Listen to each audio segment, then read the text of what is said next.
Então, boa tarde a todos. Gostaria de cumprimentar os presentes e, sobretudo, cumprimentar a comissão organizadora do seminário. É muito bom poder ver aqui alunos, ex-alunos, os colegas professores. E é uma grande alegria que eu agradeço poder compor essa mesa com o Bernardo Cussins. Eu vou fazer apenas uma pequena breve apresentação. Depois, então, o Bernardo ele vai fazer a sua palestra. Eu, então, vou fazer um comentário breve sobre a fala. E a prioridade é dar um tempo possível para a interação com o grupo. Então, eu vou contar que agora, há 1 minuto e meio, ele me confessou que tem inveja da juventude de vocês e que ele gostaria muito de começar de novo e fazer letras. Então ele seria nosso aluno, né, gente? Maravilha. Colega de vocês. Então, bem,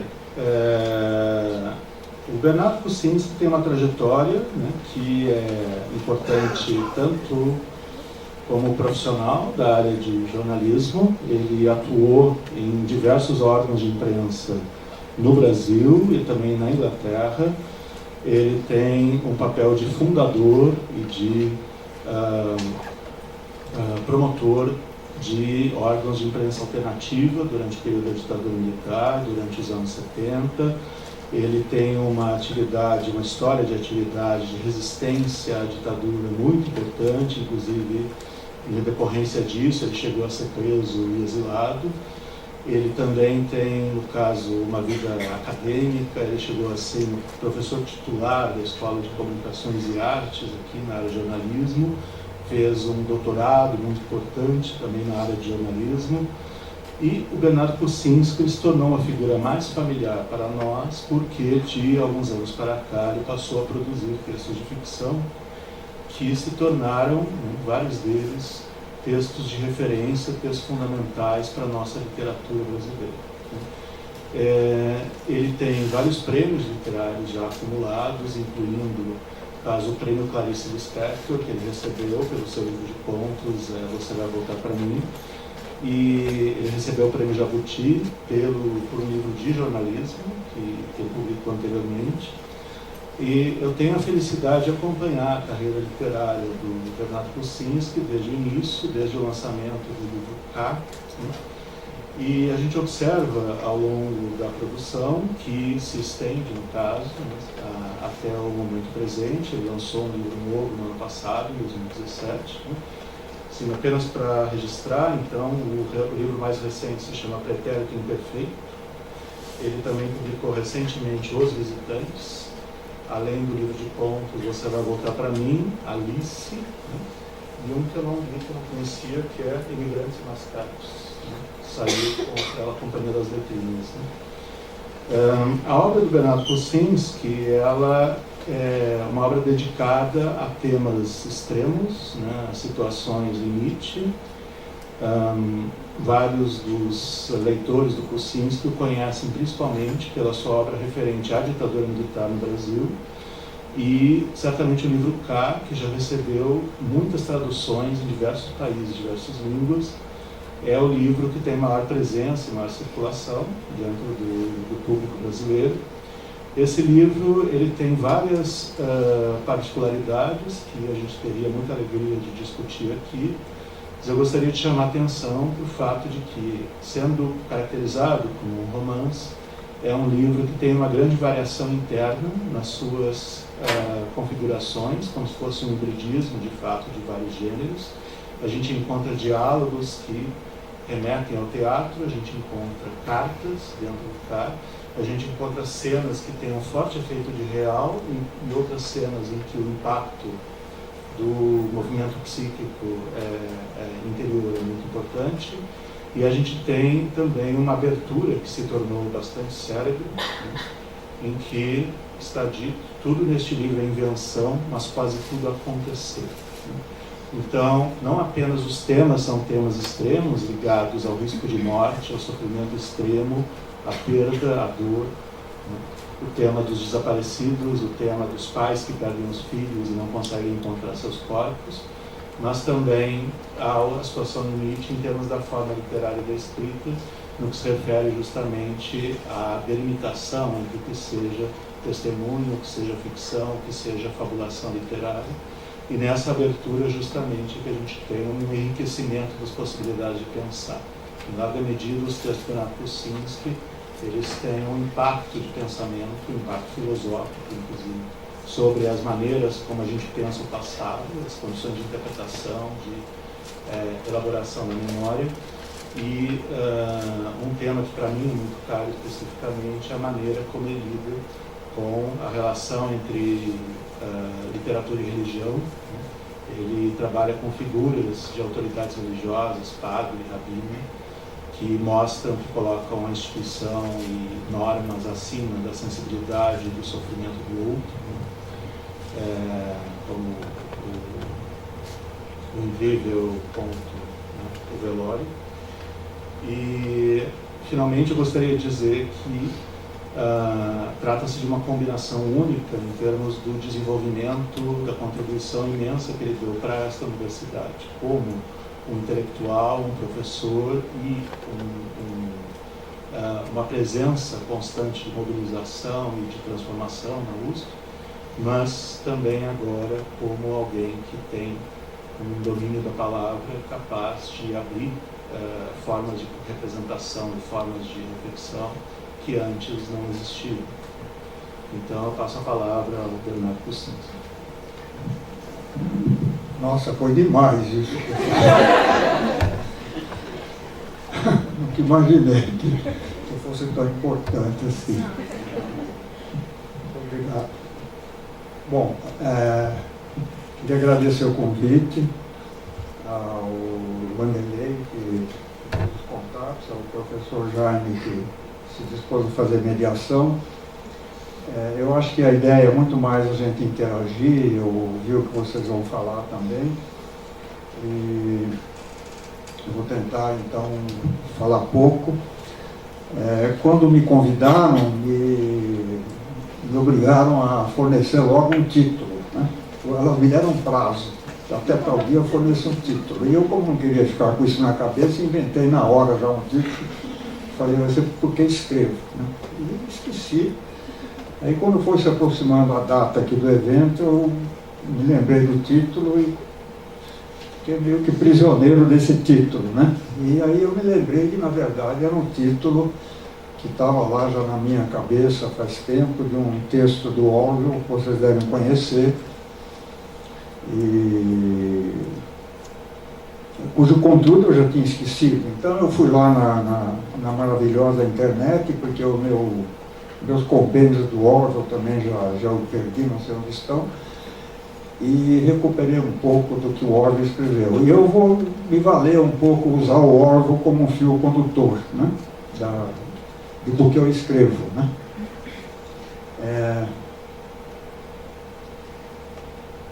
O Orwell, ele lista 4 móveis do escritor: a vaidade, a compulsão, o prazer de escrever e ter um objetivo político, né? Eu já vou adiantar que, na minha opinião, o meu móvel é a compulsão. Eu sou levado a escrever por compulsão, né? E depois eu vou explicar como é que eu cheguei a isso, né? Obviamente, quando a gente vai falar aqui de por que escrevo, não é porque vocês não querem saber por que eu escrevo livros de política, de livros de economia, de jornalismo, querem saber por que eu escrevo ficção, né? Literatura, né? Então é isso que eu vou tentar chegar. Desses 4 móveis que o Orwell cita, é interessante que o único que é fruto de uma decisão consciente é a vontade de fazer política, de querer intervir, né? Um desejo de intervenção, porque a vaidade a pessoa tem ou não tem mais ou tem menos, né? Ela não tem muito controle. E eu também acho que essa questão da verdade o Orwell colocou de forma um pouco simplista, porque eu acho que os escritores realmente são muito vaidosos, mas acho que é uma vaidade fruto muito mais de uma insegurança, né? como se fosse uma defesa, né? Eles são muito sensíveis à crítica por causa disso, né? Não tanto por serem vaidosos, mas por insegurança. Em todo caso, a vaidade é algo que ou existe ou não existe. O Orwell pertenceu a uma geração que, aliás, a minha geração leu muitos, praticamente se inebriou com aqueles escritores da Angry Generation, dos anos 30, né, que a gente chamava o Hemingway, o Silone, todos aqueles, João dos Passos, todos eles, né? E outro dia eu me deparei com um texto do Walter Benjamin, que me chamou a atenção. Primeiro porque ele fala um pouco, ele pode ser usado um pouco para a gente se referir à situação atual do Brasil, né? E segundo porque ele fala um pouco, e acho que ele me explica para mim um pouco essa vontade de fazer política dessa geração do Orwell, né? O Walter Benjamin diz que, em oposição ao fascismo, que foi o grande fenômeno político daquela época, que promoveu a estetização da arte, com aquelas grandes manifestações, aqueles comícios nazistas, aquelas marchas que justamente lembram muito as marchas da Avenida Paulista que derrubaram a Dilma, que foi também um fenômeno de estetização da política. Então, diz o Walter Benjamin que, em oposição a isso, o artista engajado da sua época, ele fez a politização da arte. Enquanto o fascismo fazia a estetização da política, eles faziam a politização da arte. Então, eu estou falando isso porque eu não sinto que eu quis fazer isso, ou que eu fui levado a fazer isso. Ou seja, eu não penso que o móvel de querer intervir e fazer política foi o meu móvel, foi o que me levou à escrita literária, né? E eu vou agora tentar explicar para mim mesmo e para vocês o que eu acho que me levou. Primeiro, como aliás o Jaime falou para vocês, na minha opinião com certo exagero, eu sempre tive muita atuação política, desde muito cedo, desde os 13, 14 anos. Para vocês terem uma ideia, por motivos que eu não vou explicar, que são muito complicados, com 14 anos eu fui apoiar uma greve dos gráficos lá no Anhangabaú, nos anos 1952, 53, quando as greves eram dissolvidas com brucutus, e eu nem tinha nada a ver com aquilo, né? Mas eu fui lá apoiar a greve. Então já comecei muito cedo, sempre fiz muita política, e o meu jornalismo sempre foi um jornalismo muito de intervenção também, né? Agora,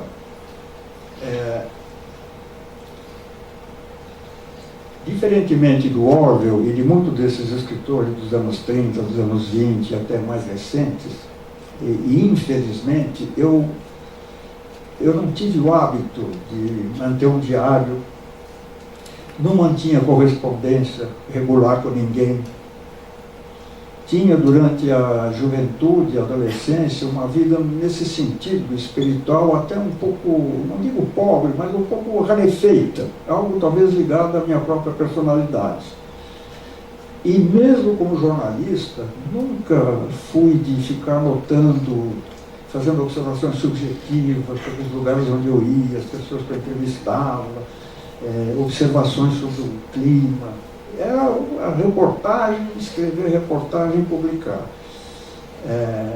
O que eu quero dizer é que não há uma ponte direta entre o meu ativismo no jornalismo e a literatura. Não há. Foi uma coisa que surgiu abruptamente, eu vou falar disso logo mais, né? Realmente não há.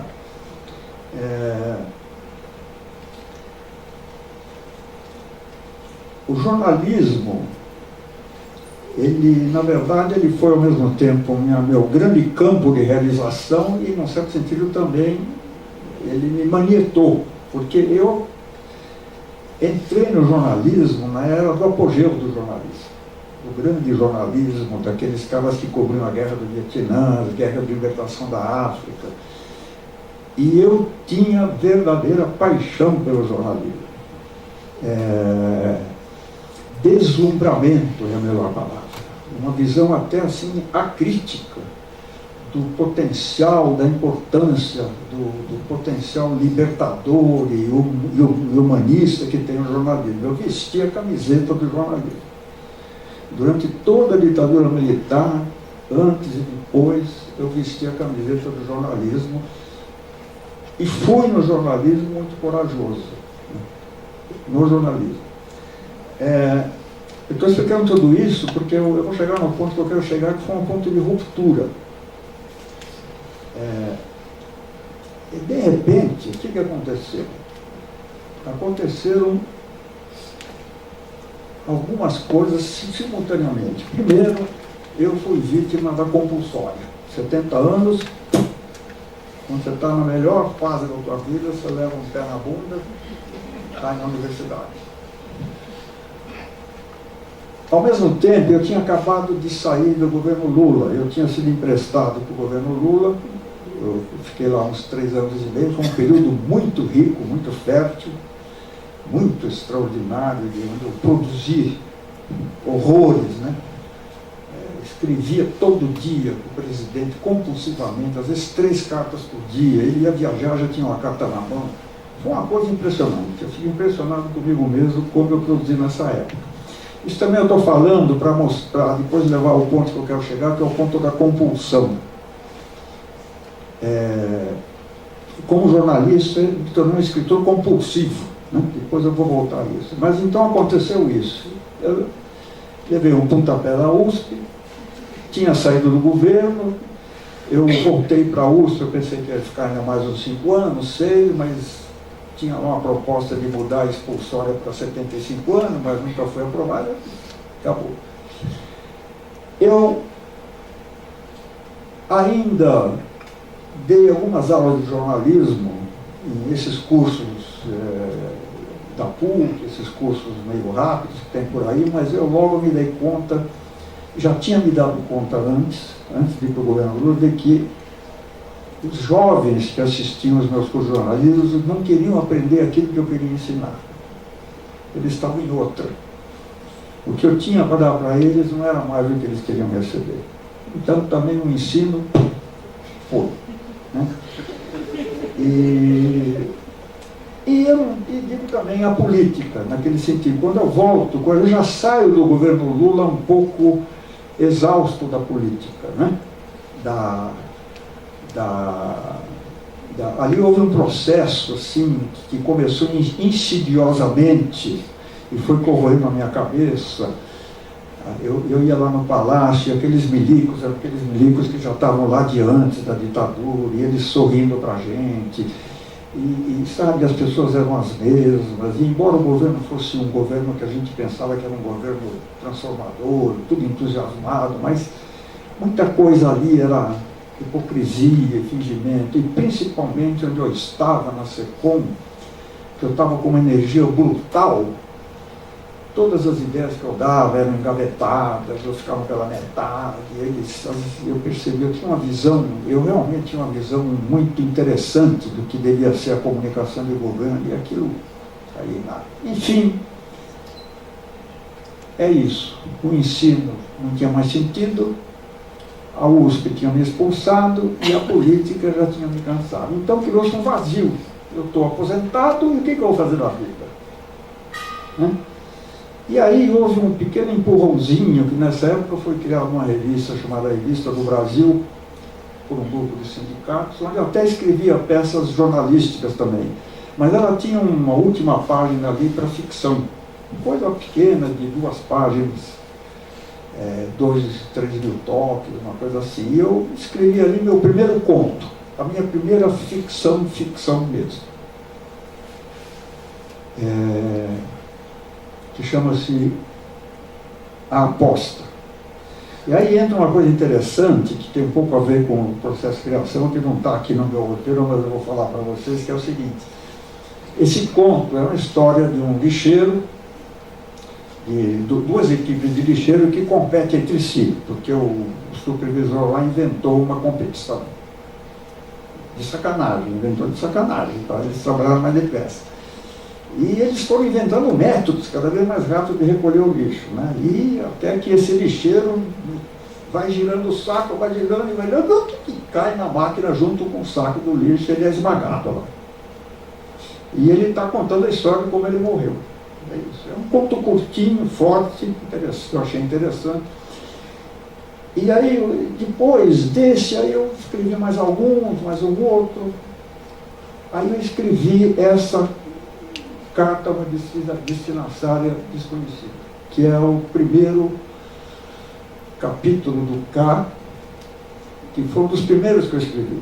Me deu uma inspiração e eu escrevi. E fomos escrevendo alguns outros contos que não tinham nada a ver com o K, e aí começou a surgir outros fragmentos do K, o Sumidouro. E aí lá, enfim, começou uma avalanche de contos. Então, e aí realmente, eu acho que é um processo quase milagroso, entende? Então eu sentava e saía um conto. A maioria das vezes sem ter que reescrever. Eu nunca tinha feito ficção. Eu já estava com 74 anos. Nunca tinha feito ficção. Então, sabe, não sei como explicar, né? E eu digo que o K é um livro que, às vezes eu digo assim nos encontros, um livro que foi psicografado por mim, porque baixou um espírito e eu ia escrevendo. Entende? Lá pelo 12º fragmento é que eu me dei conta que aqueles contos que eu passei a chamar de fragmento podiam constituir uma narrativa um pouco mais coerente, mais, né? E aí eu já comecei a escrever alguns novos capítulos já de cabeça pensada, mas sempre nesse estado de espírito. Eu sentava, pensava naquela situação, naquele momento, e a coisa saía. O monólogo, por exemplo, da amante do torturador, ele saiu direto assim, né? Quase todos os capítulos saíram direto assim. Teve um ou outro depois. E eu não fui consultar documentos nem nada, memórias da época nada. Eu deixei que a coisa saísse do jeito que estava na minha cabeça. A única exceção, 2 exceções, foram o capítulo que descreve a reunião da congregação, onde eu fui na ata, e é uma coisa que até hoje está aqui, atravessar a minha garganta. Quanto mais eu penso, menos eu consigo entender o que aconteceu naquele momento, né? Cada vez eu tenho uma nova interpretação. Entende? E o último capítulo, que é uma espécie de um manifesto meu político, onde eu também fiz um pouquinho de pesquisa para poder ter a carta, mensagem ao companheiro Clemente. Então foi assim, comecei a sentir muito prazer também de escrever, porque saía muito fácil. E nesse inteirinho também eu escrevi, não sei se um pouquinho antes, um pouquinho depois, eu comecei a escrever a novela policial Alice. A novela policial Alice, para mim ela foi importante, primeiro porque ela já é uma novelinha, não é um conto. O conto é uma coisa bastante limitada, ele tem um começo, meio, fim, você não se aprofunda nos personagens, não tem nenhum acessório que não vai ter utilidade no conto, né? É o meu formato ideal, é o conto. Eu sou um contista, acima de tudo, né? Mas a Alice já é uma novelinha policial, tem um enredo, tem um desenvolvimento, tem um pouco de aprofundamento dos personagens, principalmente a própria Alice. E ela me deu muito prazer, porque ela também saiu muito fácil.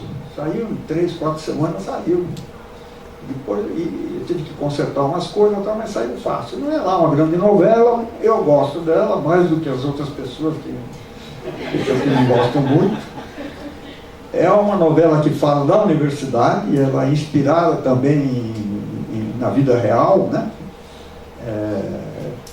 Eu conheço uma professora da física que ela se identificou tanto com a personagem da novela que ela ficou a noite sem dormir. Essa história é real. Mas enfim, nessa altura então, depois da novelinha e do K, bom, o K teve um impacto assim que até eu estava perguntando para o Jaime, depois vou perguntar para vocês, eu não consigo entender qual que é o mistério tanto do K, por que ele é tão, quase que virou um livrinho cult, né? Assim como tem filme cult, tem livrinho cult, tá? Então, eu não consigo entender. Né? Mas aí, então, eu comecei a me assumir como escritor. E eu gostei, quer dizer, as pessoas dizem, não, você que se reinventou. De fato, eu me reinventei. Ainda mais que eu tinha uma imagem, né? A gente tem uma imagem, as imagens são terríveis, porque elas não são o que a gente é, elas são a imagem. Então eu tinha a imagem do petista roxo, do ranzinza, do dogmático, do sectário, até do sectário. O sectário eu não tinha, porque eu era mais visto como um trotskista, que vocês sabem, eles são antípoda do sectário. Mas eu era visto como um radical, como um raivoso, como um transigente e tal. E aí, quando surge o caso, as pessoas se encantam também sobre esse aspecto. Sabe? Uma outra pessoa. Isso também me fez bem. Né? E eu me reinventei. Mudei de nome, em vez de Bernardo Kuczynski, ou BK, como eu chamava jornalistas, eu sou B. Kuczynski, que é a assinatura do escritor. Comprei um boné, passei a usar um boné de escritor. Realmente me reinventei. Aí começa, bom, eu já esqueci o papel aqui, que eu estou falando espontaneamente. Aí começa uma fase em que eu me assumo como escritor, então já é um ofício. É um ofício. Né? Bom, eu acho que eu perdi o fio da meada. O que eu queria dizer para vocês é o seguinte, que eu acho que é o seguinte, a minha compulsão, que era característica do meu trabalho jornalístico, daquele vazio que se cria, ela passa por um processo de transporte para o campo literário. Foi isso que aconteceu. Eu precisava escrever e por algum motivo comecei a escrever literatura. Foi isso. E se tornou compulsivo também. Né? Bom, aí quando vira um ofício, aí já é outra coisa. Aí eu já começo a sentir as limitações, que na minha opinião, ou porque eu inventei isso para mim mesmo, ou porque na realidade eu sempre achei que foi uma limitação de vocabulário.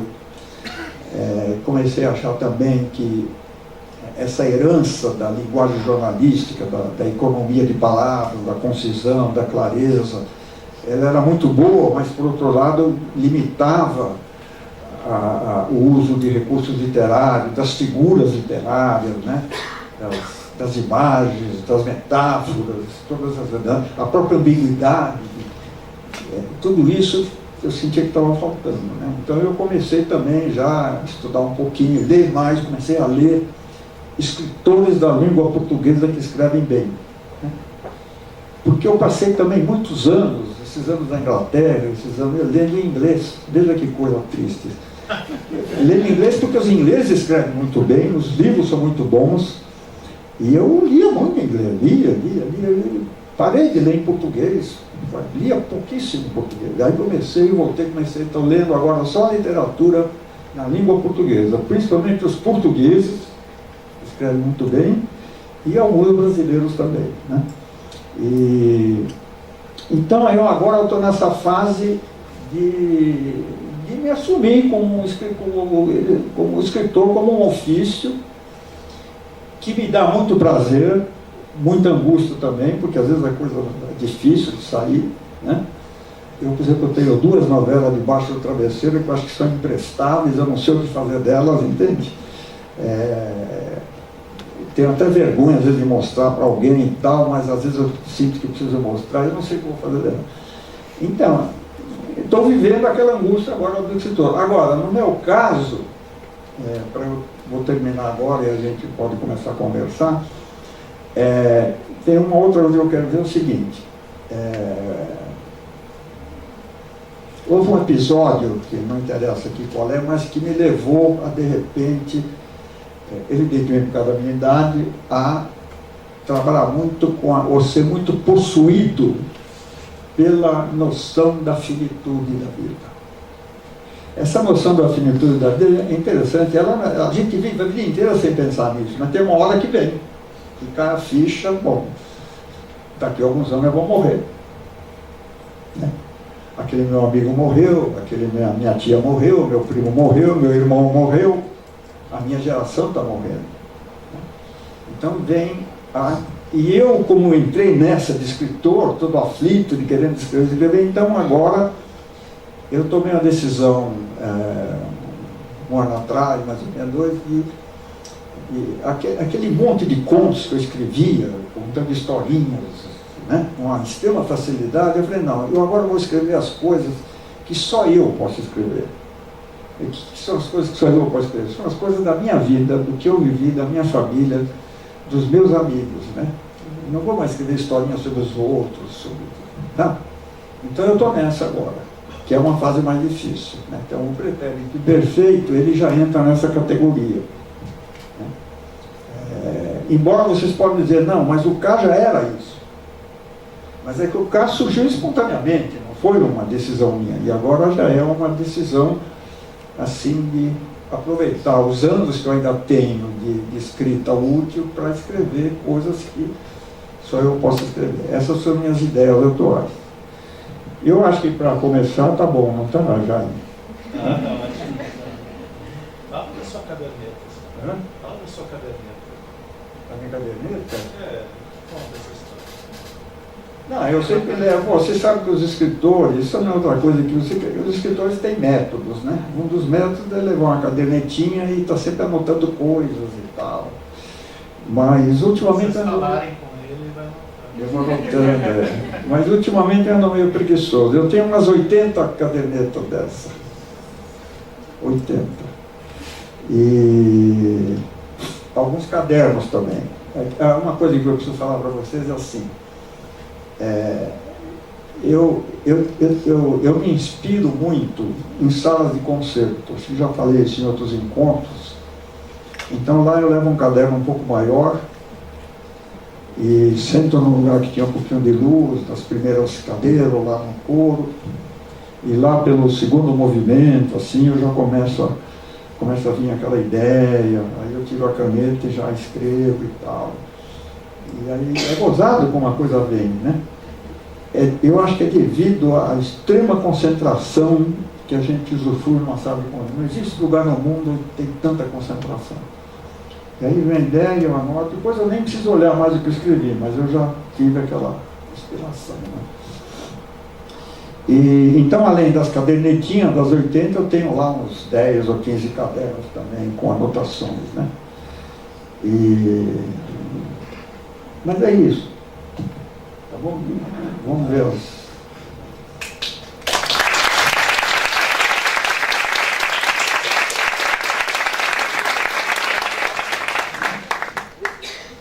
Obrigadíssimo pela sua fala, e de fato aí é bom que a gente tenha o tempo para poder interagir. Vou fazer só alguns comentários. Uma observação, assim, quem já leu o K sabe, mas eu acho que nem todos sabem aqui de que seção da congregação você estava falando, né? O K, ele se refere ao desaparecimento da irmã do Bernardo, né?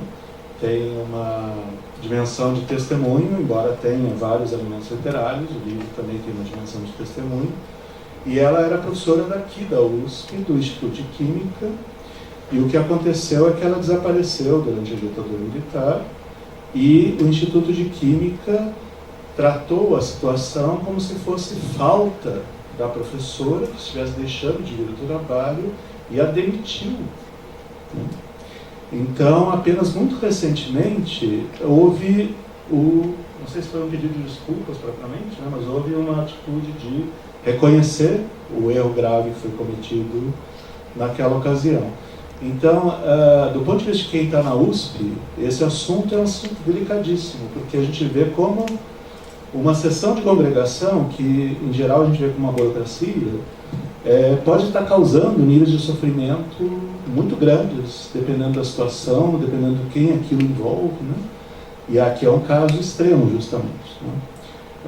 Isso dá uma dimensão do olhar nosso para a própria universidade que é muito incomum e que importa muito para nós, né? Das consequências das decisões tomadas aqui.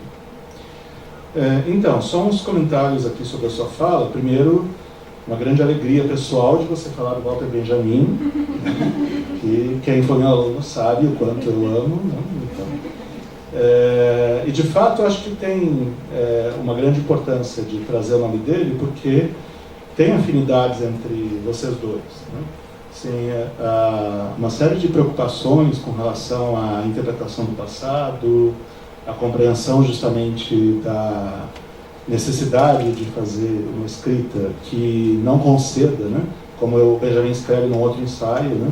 Que os conceitos que ele usa não poderão jamais ser apropriados pelo fascismo, né? Me parece assim que, em alguma medida, também a sua escrita ela tem essa atitude consciente, né? de fazer frente, né?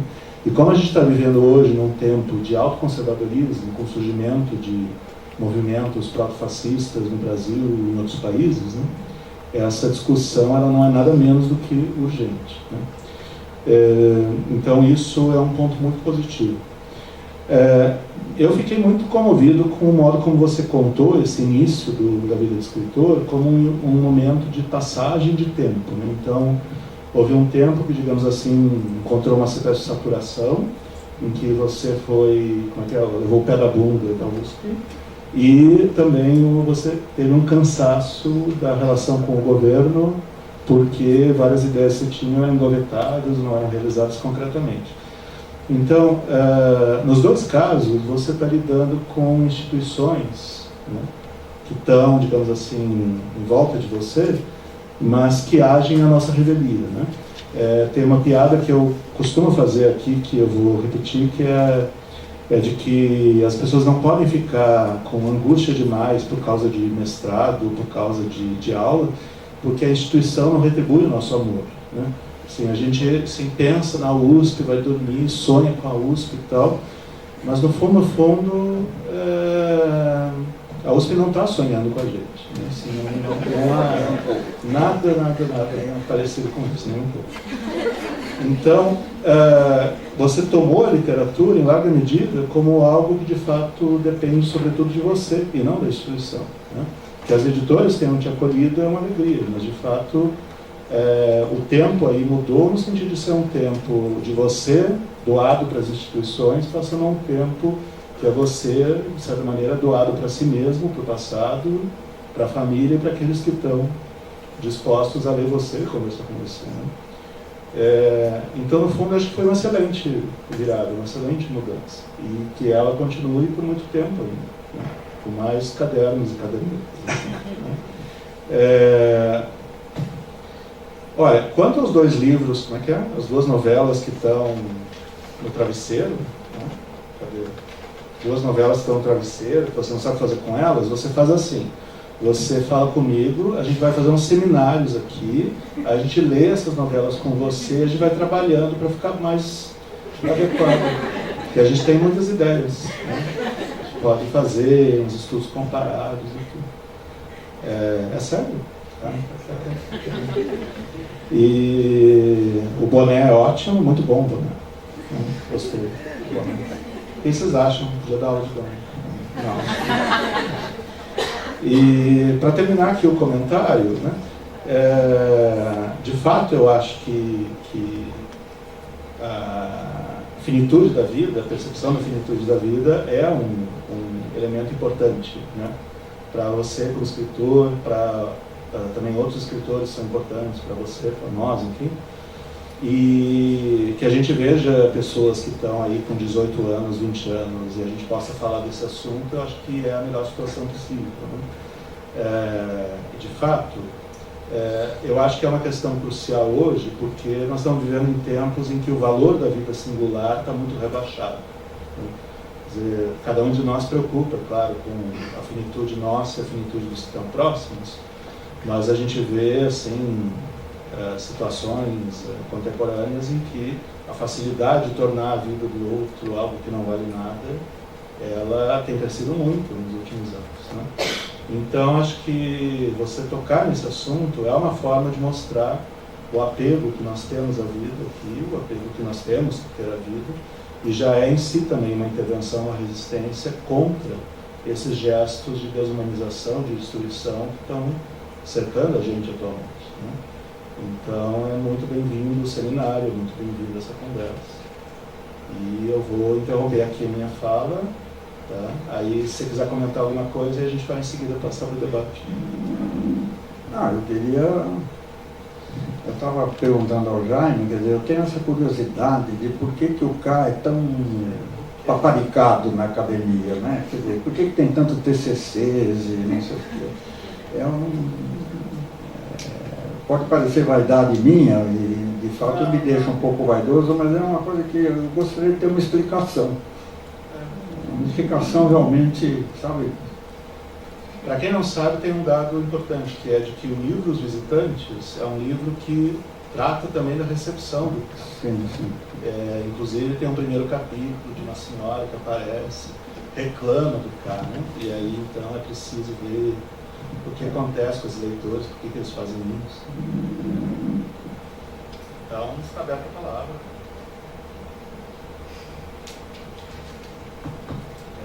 E aí, gente?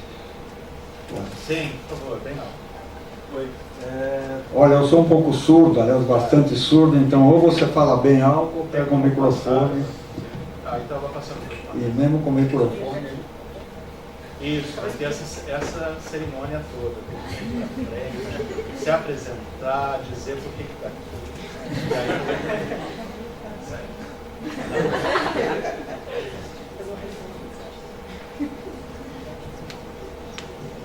Oi, boa noite. Primeiro, meu nome é Nelson, sou estudante aqui da Letras, e eu estou bastante feliz de estar aqui vendo essa palestra. Primeiro, dar parabéns tanto pela exposição que você trouxe para a gente, quanto pela representatividade biográfica, né? Você parou de estar lecionando na USP aos 70 anos e começou a militar aos 13. Então tem, mais de meio século dedicado à militância, pelo menos. E é bastante coisa, e a gente tem poucos relatos, né, de pessoas que se dedicaram com tanta força para transformar a sociedade e ao mesmo tempo bons registros literários. E acho que isso desperta, principalmente num curso como o nosso, que é bastante ansioso, pelo menos em uma grande parte dele, por trazer essas transformações ou encontrar alguma luz para o que a gente tenta construir hoje. E eu confesso, e isso me arrependo um pouco de não ter lido ainda a sua obra. Fiquei bastante ansioso. Não, eu tô bastante ansioso mesmo, e vou buscar. Mas acho que tem bastante a ver com isso, com um registro tão único que pode ajudar quem está começando agora. Eu sou um militante trotskista também, mas só tenho 8 anos nesse caminho, e inspirações são bem-vindas. Você sabe que na minha época trotskista era xingamento, né? Aliás, se vocês lerem O Homem que Amava Cachorros, alguém leu aqui? Esse livro me impressionou muito, porque acho que é o livro que melhor retrata a forma brutal como Stalin se decidiu exterminar o trotskismo, adotando inclusive métodos mafiosos, né? E principalmente como isso se tornou uma obsessão da época do Stalin, e até deve ter determinado o curso de muitos eventos da guerra. É um livro muito bom esse, mas olha, trotskista era xingamento na minha época. Ele era um trotskista. E agora? Agora também é? Não? Agora eu acho que é uma coisa, você vai me desculpar, mas eu acho que é anacrônica, arcaica. Na minha opinião, é arcaica.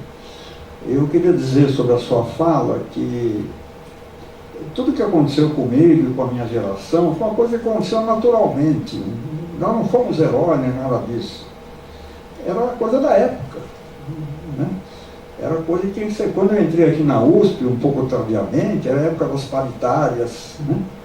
A gente fazia isso naturalmente, era o que era para ser feito, entende? Era a cultura da época, né? E muita coisa a gente fez sem pensar duas vezes e impensadamente também, né? Que também fez parte da cultura da época. Eu acho que o que está faltando hoje não é vontade de vocês fazerem isso, mas é que realmente é um período de um grande vazio, né? Um grande vazio. Eu não tenho. É isso aí, mas não idealizem o que a nossa geração fez, porque nós fomos levados a fazer pelas coisas da vida, né? Nenhum de nós era excepcional na época, né? É isso aí. Muito modesta essa resposta. Não é. Uma coisa que eu queria falar, que eu estava aqui no roteiro e eu esqueci, é o seguinte, que eu acho que uma coisa que eu talvez tenha levado do jornalismo para a literatura, é que no jornalismo, como jornalista, eu acho que era uma qualidade que eu tinha assim, eu me espantava com as coisas. Eu não achava que tal coisa era normal. E as pessoas não percebiam que aquilo não era uma coisa normal. Entende? Então isso me permitia escrever sobre coisas que os outros davam como take it for granted, sabe?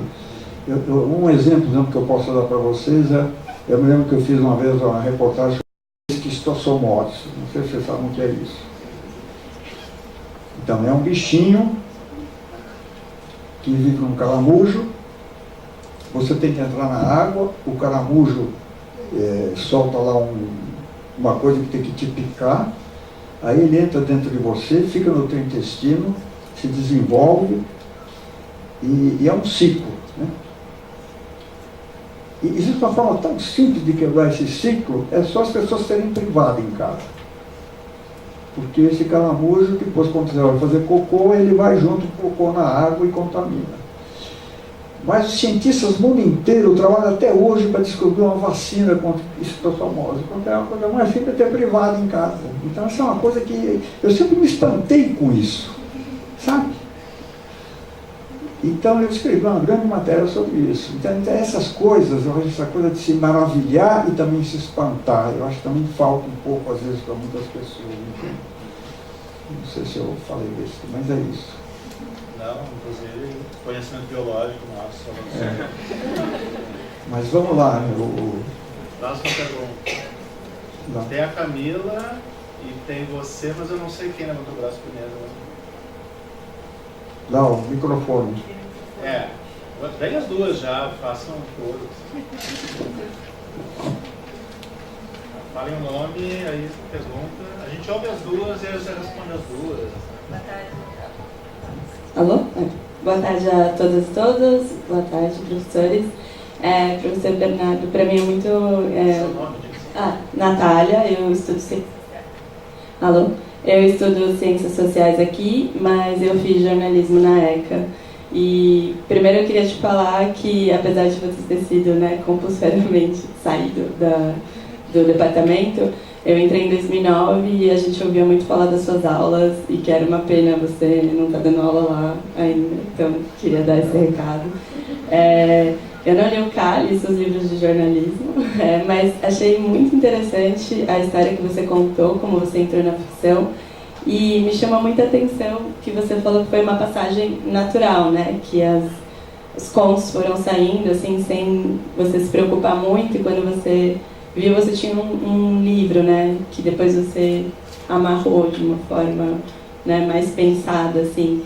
E que agora, depois que você se assumiu escritor, aí você começou a ler, a pesquisar, a procurar mais literatura.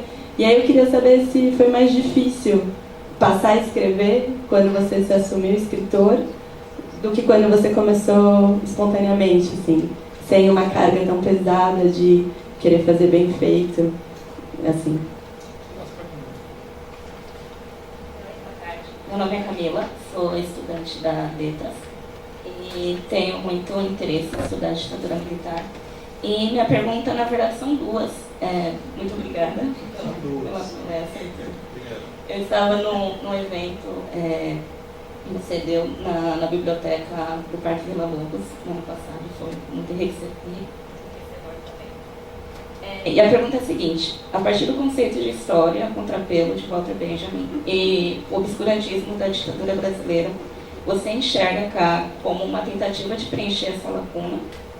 E nessa perspectiva, como você enxerga a tendência nos últimos anos de publicações com essa temática, como ele estou aqui, Marcelo Rubens Paiva e a resistência do William Fuchs? Deu para pegar? Bom, duas tá bom. Bom, eu queria fazer um pequeno reparo à Natália, né? Eu acho que eu não acho que foi natural a minha transformação em escritor. Ao contrário, eu acho que foi um quase um milagre. Você está sendo milagre. Você senta e nasce um ponto, uma pessoa que já está com 70 e tantos anos, que nunca escreveu ficção, é um milagre. Nesse sentido. Se deu de forma natural, mas o momento de criação, a criação é milagrosa, eu acho. Acho que a criação é milagrosa. E são as melhores as que saem assim. E aí isso já responde também a outra pergunta, que se ficou mais difícil depois que eu me assumi como ofício, comecei a estudar. Acho que sim, ficou um pouco mais difícil. Mas eu me, por assim dizer, eu tive consciência de que eu devia me controlar. Não entrar muito nessa onda de ler esses autores, que como se deve escrever e não sei o quê, não, né? Li alguma coisinha, ganhava alguma coisinha lendo, mas eu me contive, não vou entrar nessa. Se eu virei um escritor dessa forma tão espontânea, não vou me estragar agora lendo teoria sobre como deve escrever, né? Então mas ficou realmente um pouco mais difícil, mas talvez mais gratificante.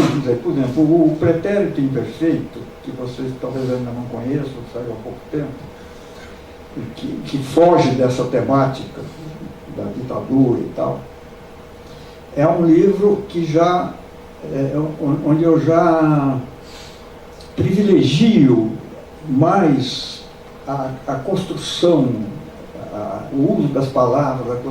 Tem alguns capítulos que eu sei quase de cor, tá? Tanto que eu trabalhei, tanto que eu procurei despojar do que era excessivo, procurar melhor palavra, a sonoridade. Isso é uma coisa que eu também trouxe um pouquinho do jornalismo. Na minha escrita jornalística, ela já era caracterizada por uma qualidade sonora um pouco melhor, que não era uma escrita banal, ela tinha uma qualidade sonora. Isso eu aprendi um pouco, não sei se era, mas quando eu entrei na revista Veja, que foi o primeiro emprego de jornalismo assim, mais profissional, havia ali um culto à sonoridade da língua. Por exemplo, era proibido usar chavão, clichês, chavão, era uma coisa abominada. Nós andávamos por aqueles corredores do Heitor Abril, às vezes horas e horas, para bolar um título original, sonoro, bacana. Então isso ficou dentro de mim. A minha escrita jornalística já era assim, uma escrita assim que tinha uma certa sonoridade.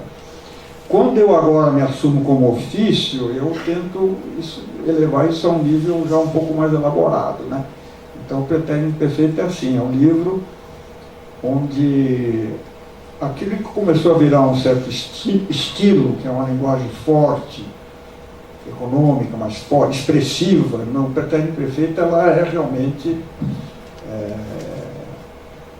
talvez até, não sei, às vezes eu acho até que tem uma certa demagogia estilística no Pretérito Imperfeito. Infelizmente vocês, acho que não leram, não poderiam dizer se eu estou certo ou errado. Porque é um livro assim que as pessoas, quase todo mundo fala, olha, li de uma tacada só. Li num fim de semana. Peguei para ler e não larguei mais. Então, é um texto assim que... Bom, então eu respondi alguma dessas perguntas. Sobre essa questão, eu não entendi muito bem a pergunta que ela fez sobre essa temática da época da ditadura. Assim, falou do Rubens Paiva, de outros livros.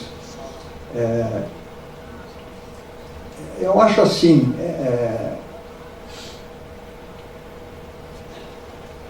no meu caso, o que está acontecendo é uma coisa até um pouco desagradável. porque eu estou me tornando um pouco, eu estou voltando um pouco a essa temática, depois do Pretérito Perfeito, que foge disso, um pouco dentro daquela linha que eu falei de escrever as coisas que só eu posso escrever, né? Então eu estou voltando um pouco a essa temática, estou ficando meio aprisionado por ela, meio obsessivo por ela, né?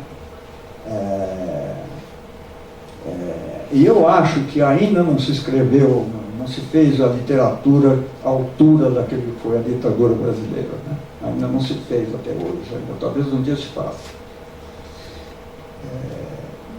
Bom, é isso. Não sei se eu respondi tudo. Estou impressionado de como a revista Veja mudou.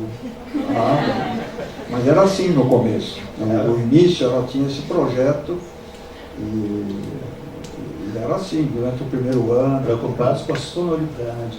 Ficavam Sonoridade. horas pensando no título. Impressionante. O que mais? Sim. Vem os dois, vem. Legal, 2 moças, 2 rapazes. Foi ensaiado isso? Eu achei. Sou o Vanderlei, tenho também 2 perguntas, se não for abusar. Primeiro, você estava falando sobre o interesse de voltar a ler literatura de língua portuguesa que seja boa para como uma formação, né? Queria saber quais seriam esses títulos. Queremos sugestões. Os autores, né, quer saber? Não, espera, vamos ver o resto. O que tem mais? E a segunda pergunta é como você vê o interesse sobre a sua obra no exterior, dadas as traduções que estão acontecendo no momento.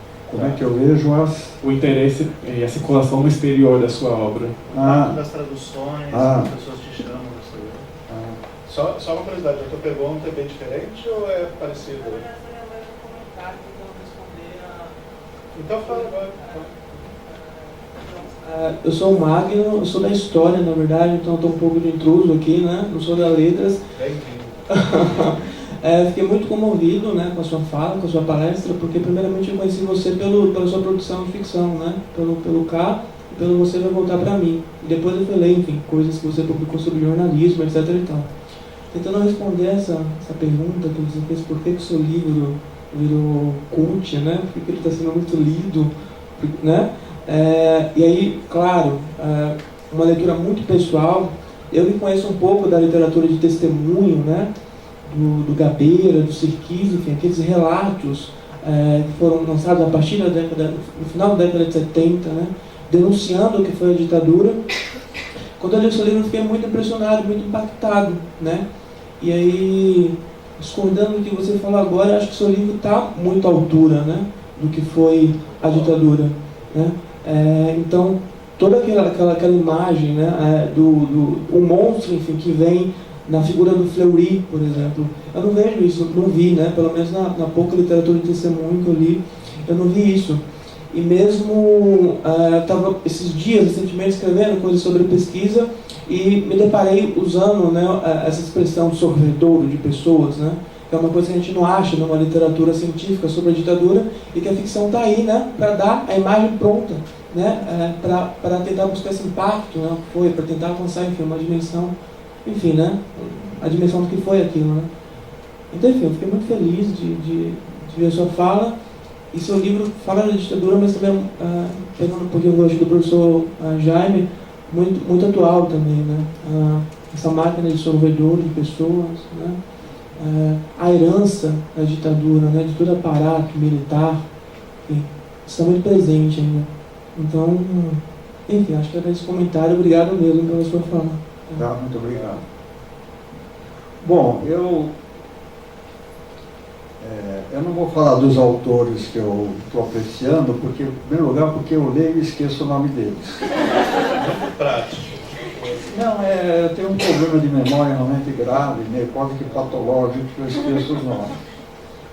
Tem alguns eu guardo e tal, mas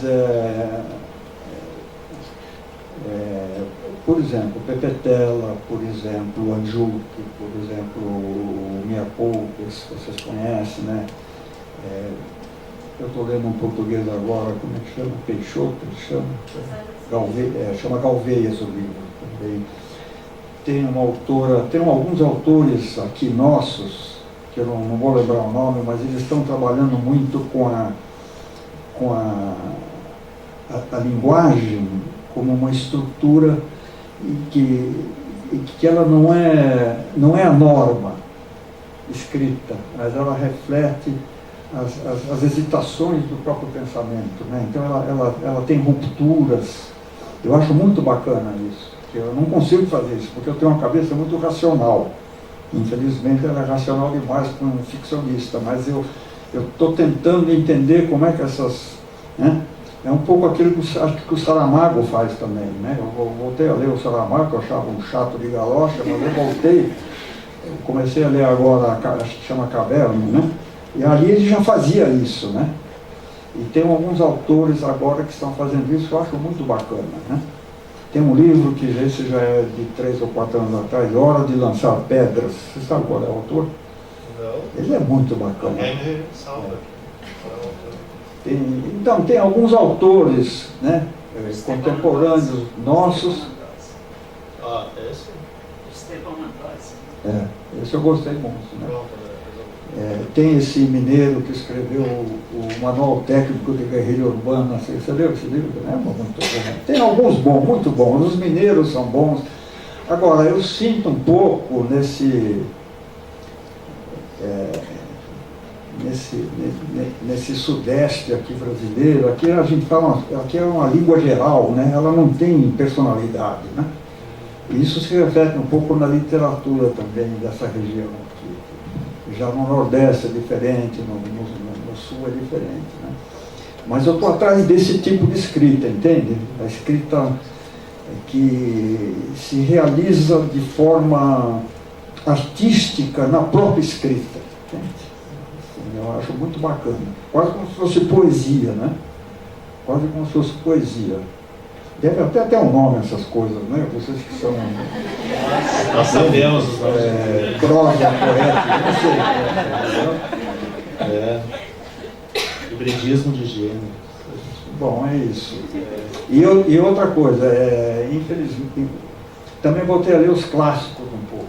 A minha cultura era muito deficiente nos clássicos, né? Então eu voltei a ler alguns clássicos, que foi muito bom, né? Muito bom.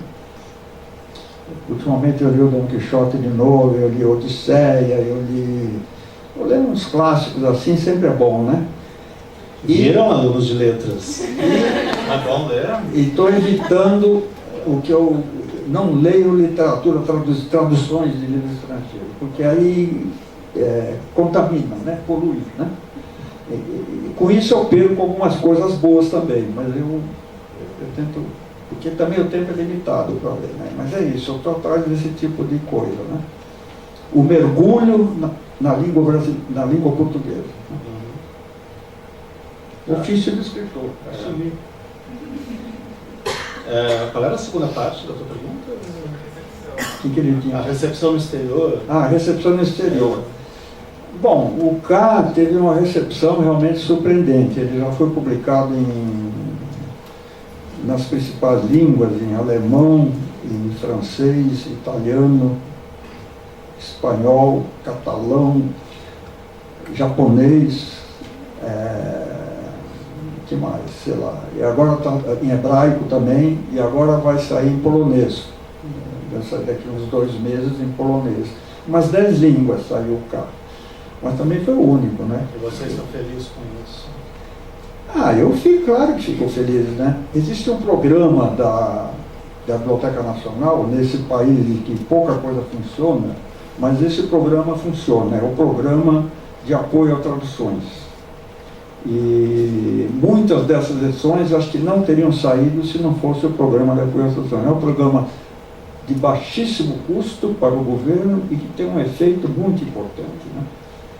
Quase todas as minhas edições estrangeiras se beneficiaram deste programa de apoio às traduções. E o Pretérito Perfeito, que vai sair agora em inglês, a primeira edição em língua estrangeira, também solicitou o apoio do programa de traduções. Vou fazer esse comercial aqui da Biblioteca Nacional, porque eles merecem realmente. A burocracia é meio infernal, mas o programa funciona. E a recepção é No estrangeiro é diferente, por exemplo, eles fazem sessões de leitura de 1 hora, 1 hora e meia, né? Em que o autor lê um pequeno trecho na sua língua nativa, né? E depois a tradutora lê trechos grandes, né? Às vezes até contrata um artista de teatro, de locutor para ler com entonação. Então houve muitas leituras públicas do K. Na Alemanha houve várias leituras públicas e eu fui convidado de novo agora para 2 leituras públicas, uma em Berlim e outra em Leipzig. Uma coisa que eu fico surpreendido, porque já foram feitas leituras, o livro já é velho, e eles chamam para fazer leituras públicas. Você acha engraçado? Não é novidade, entende? Não é mais novidade, eles chamam. É verdade que os alemães eles têm lá um problema, né, com a questão judaica e tal, e o livro tem muito de judaico, né? Mas mesmo assim é surpreendente. Também foram feitas leitura em Tel Aviv também, foi no Centro Cultural do Brasil. Enfim, a recepção é boa. Não é nenhum Paulo Coelho, nem nada dessas coisas, não joga nada. São editoras, quase todas, de pequeno porte, editoras vocacionadas, elas têm um projeto editorial para a literatura mundial, para a literatura de contestação, literatura diversificada. São edições também de pequeno porte, 12 exemplares, 3.000, né? Mas todas elas muito gratificantes, né? Eu tive a oportunidade, posso falar que em 2014 a gente estava num congresso em Hamburgo, que era justamente referente aos 50 anos, no caso do golpe militar, e uma parte do evento foi de sessão de leitura pública do K, na sua tradução alemã. O respeito que dão à leitura e ao livro é imenso, e de fato havia a presença de referência à questão judaica, mas sobretudo foi considerado um livro excepcional em termos da capacidade de lidar com a memória e com a relação entre o presente e o passado, né? Foi muito bonito. Eu acho que o segredinho talvez seja esse, essa coisa da memória, né? Memória traumática, deve ser por aí, mas enfim, é bom. Porque tem algo aí também que, assim, que você fala, o livro é velho, a gente assim, pensa, não, mas tem tanta coisa para falar ainda, né? Mas eu acho que tem algo aí que é de que, como já foi dito também aqui pelos alunos, né, o comentário do Mário também tocou nisso, tem algo de singular no teu trabalho, quer dizer, a gente não encontra algo similar ao K em livros que vieram antes. Tem uma certa coragem de tocar, como é que é a imagem do sorvedouro, né?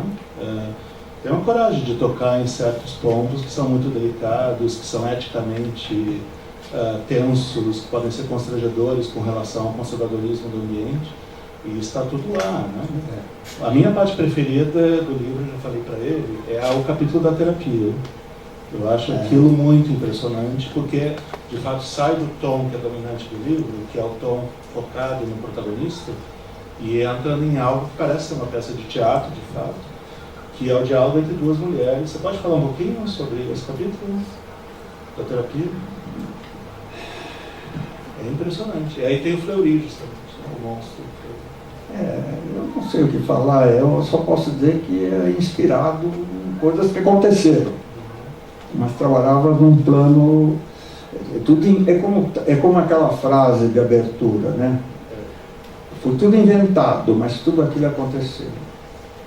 Existiu essa moça que vai lá fazer a terapia, que passou por aquilo tudo. Existiu até essa psicóloga, mas a cena é toda criada, toda inventada, criada. Então, um pouco assim que se deu a coisa, né? Tem cenas, por exemplo, a cena do Rabino, essa é toda inventada, aquilo não aconteceu. Não podia.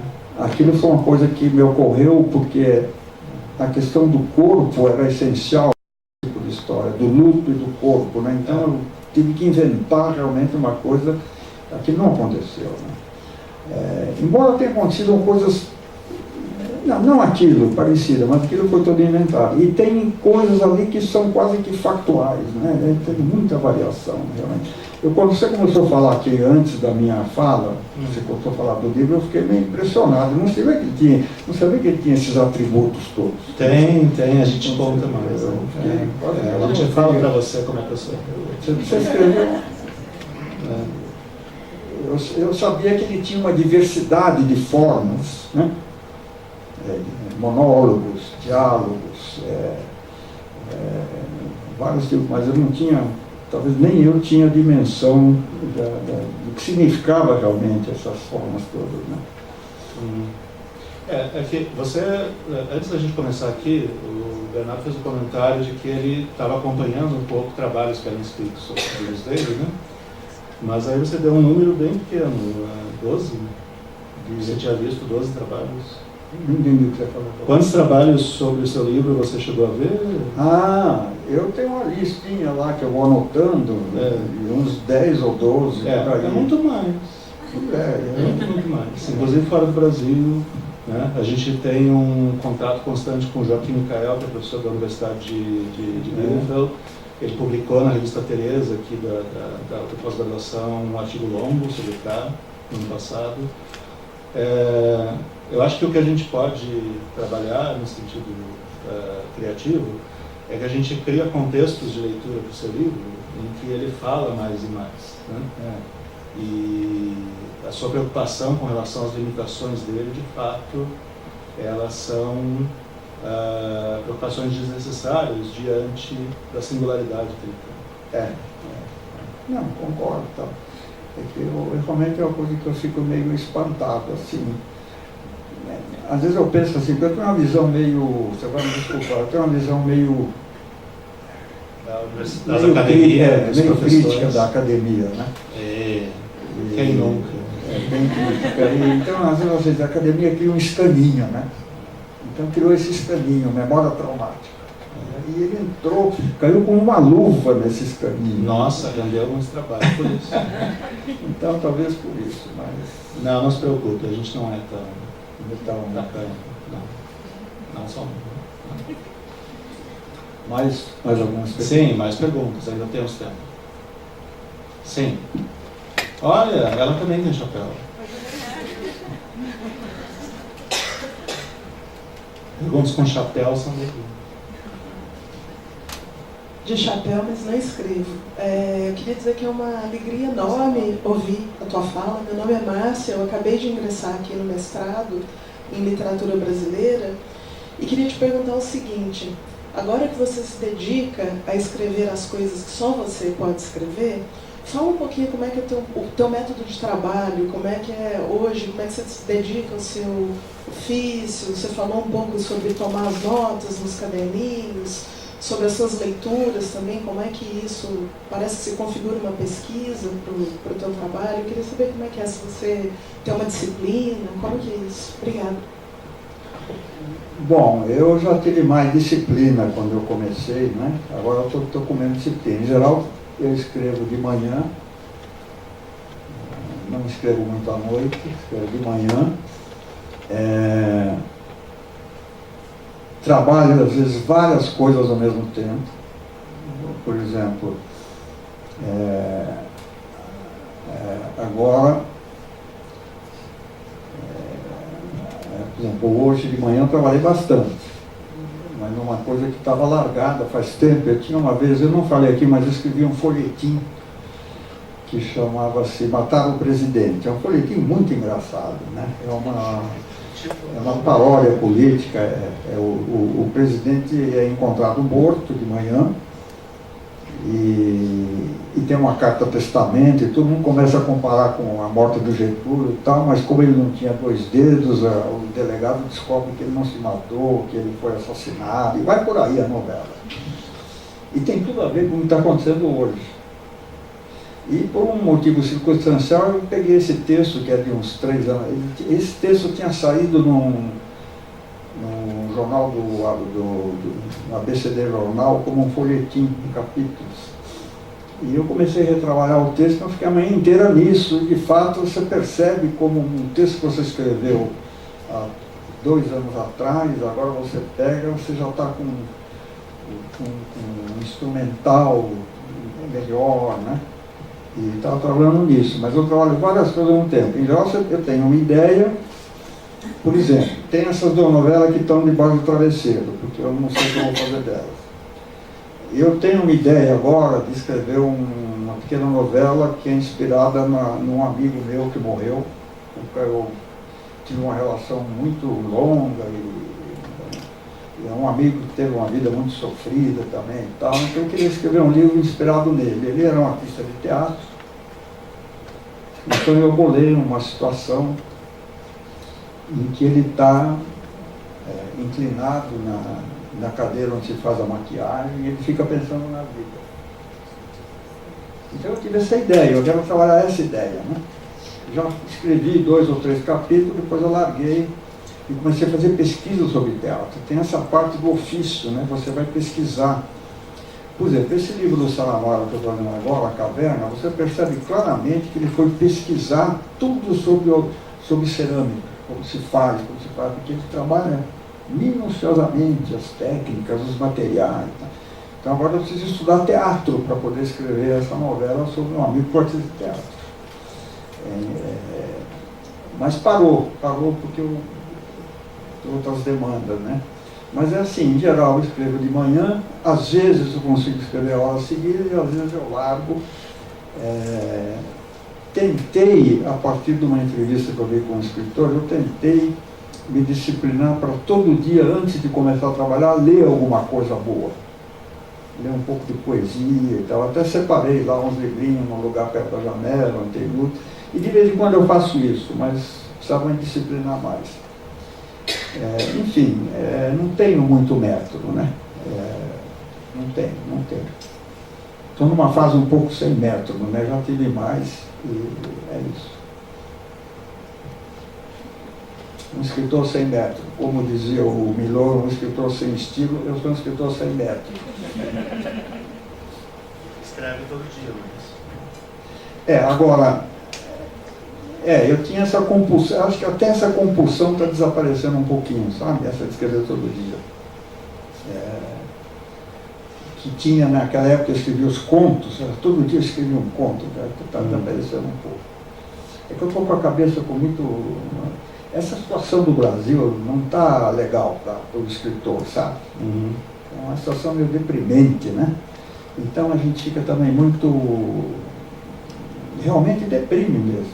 Deprime. Quer dizer, ou você transforma isso em alguma coisa criativa, como esse texto que eu peguei de Matar o Presidente, ali eu estou meio que tentando, né? Mas então é uma coisa deprimente. Está inibindo, eu acho que a situação atual está nos inibindo um pouco, né? Não é uma situação que puxa a gente para cima, né? A situação que a gente vive hoje, né? É uma situação de mediocridades, de manifestação de fascismo, intolerância. Por exemplo, eu tinha um grupo de amigos que a gente lia o Dom Quixote.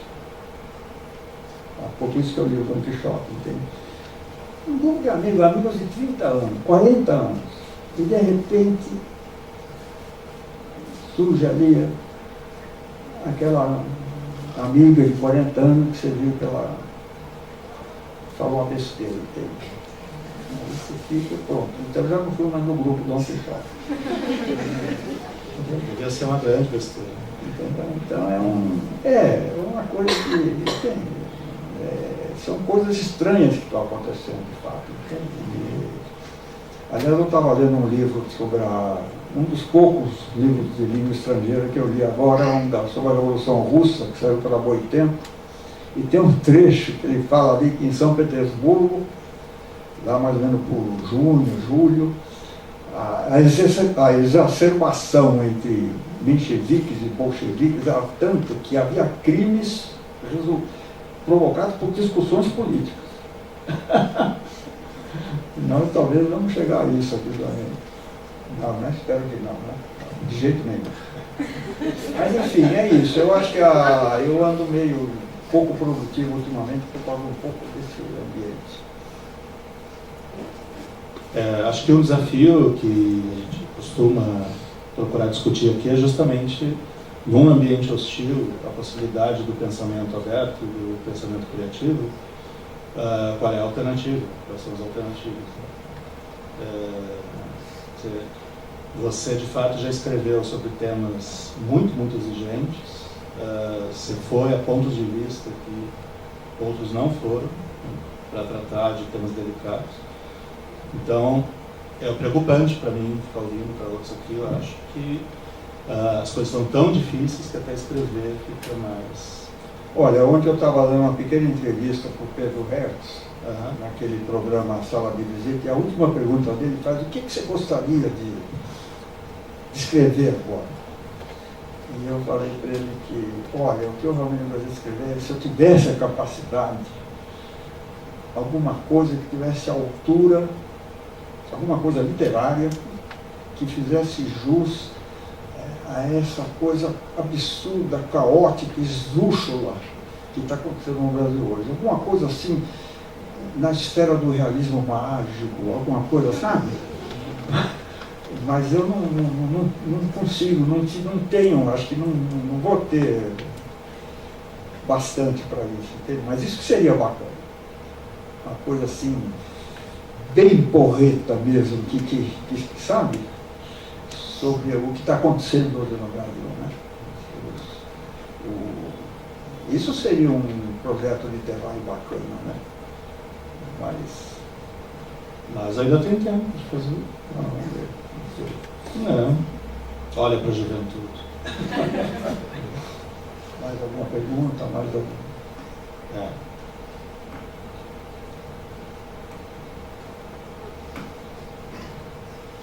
Está todo mundo já cansado, o dia foi exaustivo. Não, mas acho que tem muito que é assimilar tudo que você está dizendo. Acho que tem um certo impacto.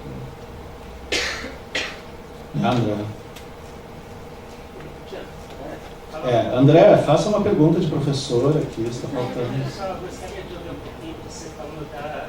Fala no microfone. Fala no microfone, André, vai ali, diz por que você existe. Está aqui. Primeiro, agradecer, não é, a sua presença. Mais Fala. Vamos já ali.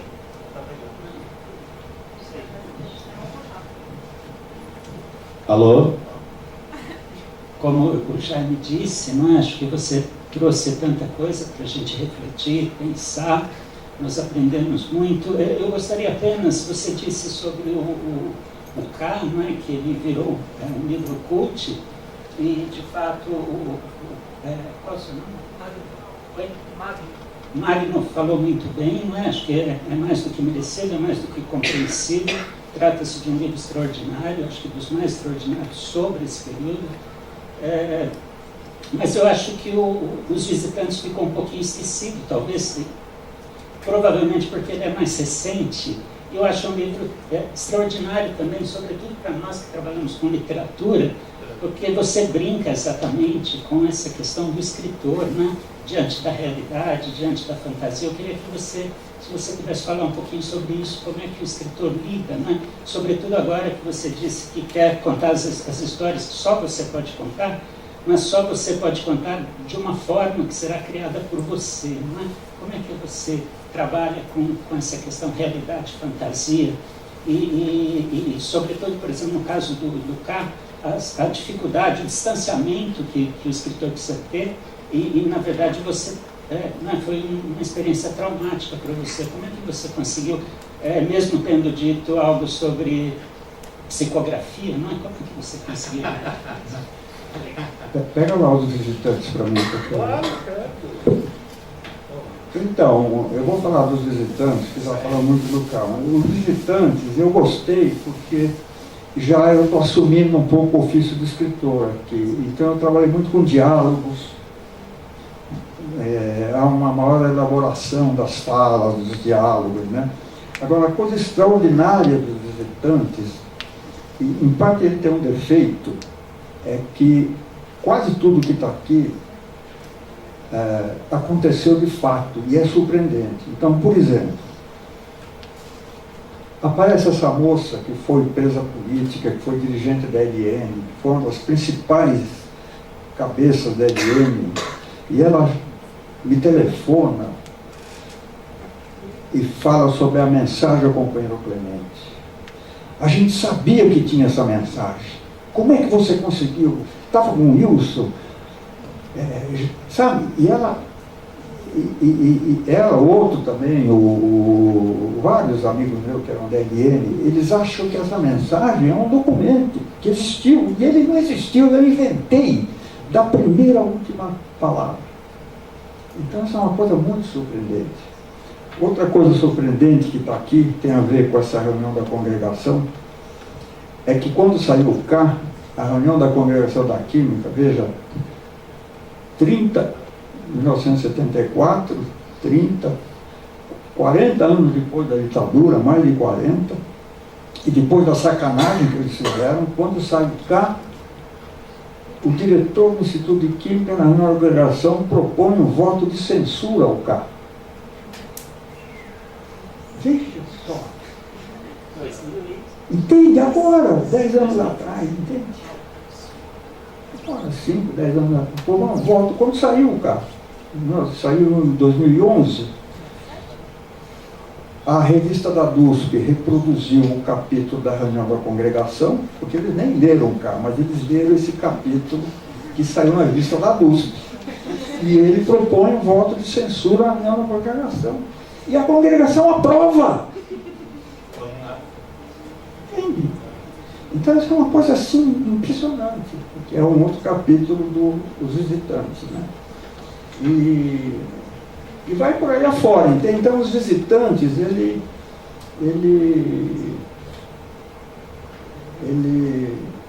também ele já tem um pouco essa coisa do ofício de escritor, porque eu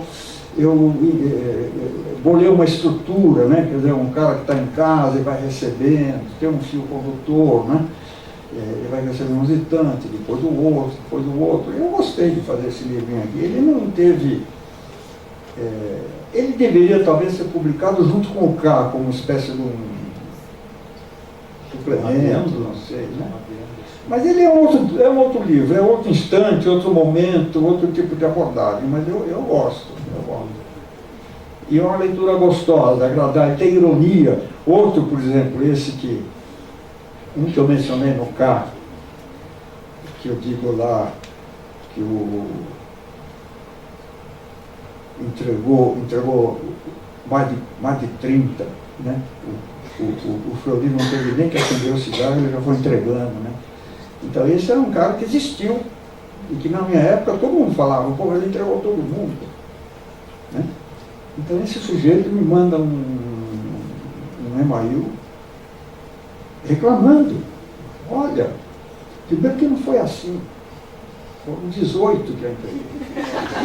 Não, depois, olha, eu pedi desculpas, foi pedir desculpas um por um. E, enfim, as pessoas leem, me identificam, meus filhos, meus netos, meus amigos. Eu percebi, entende? A gravidade, né? Embora no texto do K ele não é diretamente identificado, mas para quem viveu aquela época, né? Que era um remédio. Então eu escrevi um capítulo só sobre isso, é um capítulo que discute a questão da tortura, de quem pode julgar, quem não pode julgar e tal. E esse é um capítulo mais pesado. E tem o último capítulo, que é uma dissonância, né? Ele destoa completamente dos outros, e é um capítulo realmente pesado, e é uma coisa que aconteceu depois de eu ter escrito o K, e que eu precisava colocar em algum lugar, entende? Que é quando surgiu a informação de que os corpos foram incinerados e tal. Então aí eu enfiei aqui também, é isso aí. Ofício de escritor. Eu acho que a gente pode, então, agradecer muitíssimo ao Bernardo por ter vindo aqui. Foi uma honra, um privilégio, uma rara experiência para todos que estão presentes. Com certeza a gente vai ter muito a pensar a partir de tudo que você conversou.